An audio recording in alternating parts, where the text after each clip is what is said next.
And one of the things I really admire about you, you're not afraid to go against the grain. Like if somebody say go right, you ain't afraid to go left. And, I respect you for that. And I think a lot of people respect that, what I'm saying, your opinion. So, hence, the Tupac Must Die,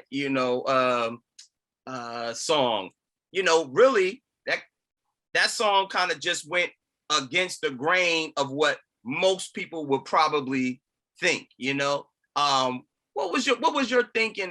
And obviously you're a good marketer. You talked about that earlier, starting off with your first project, based on what you was known for in the hood. Talk about when you came up with that one and then really what the science was. I know you said it a few times, but I just think it's important to still hear you. I didn't really think of it as against the grain. Okay. I know that's the first thing. Like, it's funny, like I was talking to KD, the hoop, Kevin Durant, right? And he said that, he was like, gee, I know you like going against the grain. And, just off that point, I tell people I don't really like going against the grain. I don't know how it ends up that way, but I don't like it. Like, I don't like it. It's hard being on the island all the time. It just sucks. I mean, you just get used to it. If you read more and you think more, feel me, you have more to say or ideas to come out. Tupac Must Die, I never felt like it was against the grain. I think it was something that the rest of the country didn't understand. And I think, people from our community, from our inner circle of Los Angeles, we all knew that this was the truth. We knew the real story. And I realized the more I got into learning about hip hop, and I realized that was my job, to unearth culture for the rest of the world, to unearth culture. And one element of culture is morality. So Tupac Must Die really focused on morality. I'm saying it was how we see things about gangbangers. We don't even look at a person wrong. If you jump this person and embarrass him and you try to, 5 or 7 or 8 of y'all jump him and he shoot one of y'all, we don't think that's wrong in our community, from our culture. We don't think that's wrong. It's like, what were you thinking? You gonna jump, you could have gave this person a fair fight. So morality is huge and it's a big element of culture. I think people, from what I'm gathering, more people have problems with the title. The title, I think, threw people off. For me, it was just a movie. It was like Romeo Must Die or, John Tucker Must Die. Like, John Tucker Must Die is not a story about John Tucker. It's about 3 girls who got played by John Tucker and them wanting to get revenge because he played them. The story is about the girls. Just like Tupac Must Die, that story is not about Tupac. That story is about a gang member coming up, playing by our own rules. So I really didn't think of it like that. The marketing, yes. The marketing was Tupac deserved to die based off our culture. That's the marketing of it. And I didn't really think it was against the grain because it's not particularly about Tupac. It's about, it don't matter who that person is. Right. No man is bigger than the program in our community. That's just how it works. The greatest dudes get knocked off by somebody that's not nowhere near their greatness, because if you violate, no man is bigger than the program. Wow. So I felt like, I never felt it was against the grain because I wasn't choosing a side. I'm just explaining to you how we grew up culturally. Yeah, man. The rule of morality. I think that, you definitely, got your point across because it was heard, worldwide. I think what I did was upon knowing I was going to talk with my man Greg and locking this interview down with you, I went on Instagram, I posted and I asked people like, what would you ask Glasses Malone? And of course, the first thing, or not first thing, but one of the things was, after all the fallout from that Tupac Must Die concept, would you do it again? So I would ask you that. That's one of our fans' questions. I made a mistake somewhere on the marketing, but I would have did it better. Like, the record could have been better.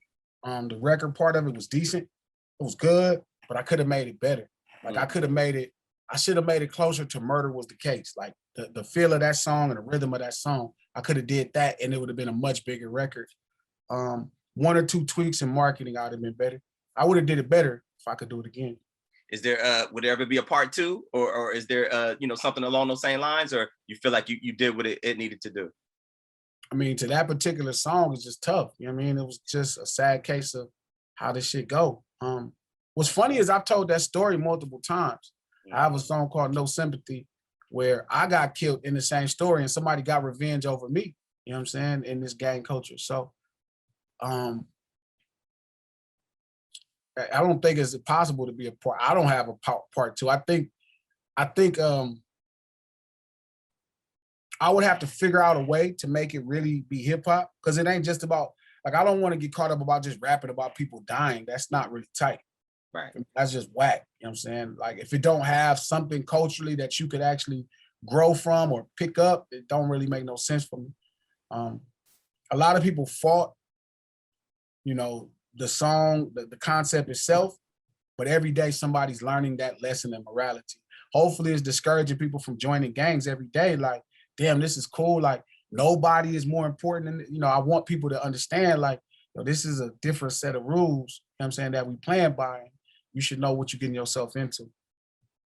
Man, yeah, really, really, really dope, man, response. I think when I look at it, you know, I think about, and you brought him up earlier, Nipsey, you know, rest in peace, Nipsey Hussle, man. When you look at that and you see him, you know, a brother who was obviously from the hood, but still trying to do business in the hood, and unfortunately getting killed in the hood behind that. Is there any lessons or anything that you take? I mean, both, you know, just LA, gang culture, you know, hip hop, street stuff. Is there anything that you take away from that, from, you know, from your fellow brother? I don't think Nip got killed trying to do business in the city. I think an unfortunate situation happens when, you know, when dialogue breaks down, you know, and who knows the depth of what happened. Nobody really knows, even on the street level, with so many questions. You know, there's a rough fight. It's not like what happened with Tupac, where we all knew what happened. That one is a little trickier, you know what I'm saying? And I think the lesson that I learned, or that I would tell somebody, is you got to remember, we don't got all day. And Nip lived every day like he didn't have all day. He lived every day like he didn't have forever. So no matter how many people is just finding out about him after his passing, like, he has so much to give because he lived every day like tomorrow could be the last day. So that's, I think, the main lesson I would like to believe people could have got from Nip and his untimely situation. You know what I'm saying? So I don't think it's about the hood. You know what I mean? Some people would disagree, but I don't think so. I think it's just a tough situation where we come from, man. It's so many dialogue breakdowns and extra stuff that's happening. You know what I'm saying? It's hard to really get a grasp on it.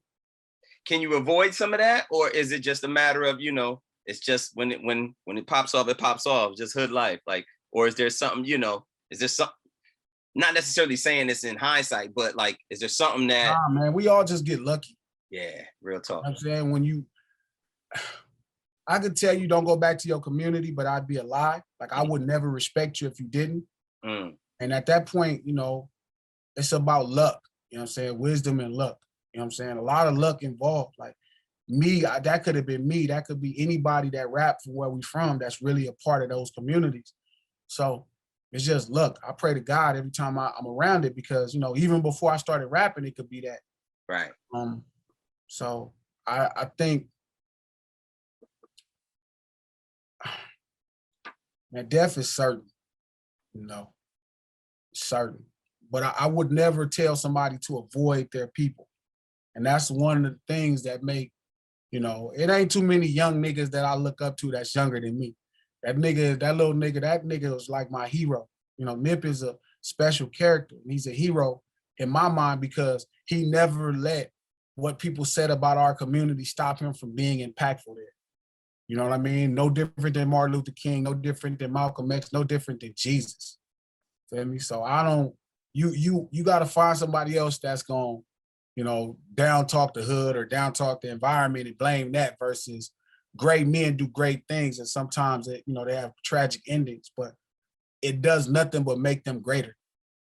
The only person that I feel bad for is his family, you know, Sam, and the people that miss him, and his children who may need him in certain journeys. But he left so much for them, you know what I'm saying, that, you know, God willing, they could find him in prayer and all the other things spiritually that they need, you know what I mean? But I think that would be the only people I'd be worried about, his family and his children, you know what I'm saying? That's tough not to have that presence. But the world, he gave us everything he had. He gave us everything.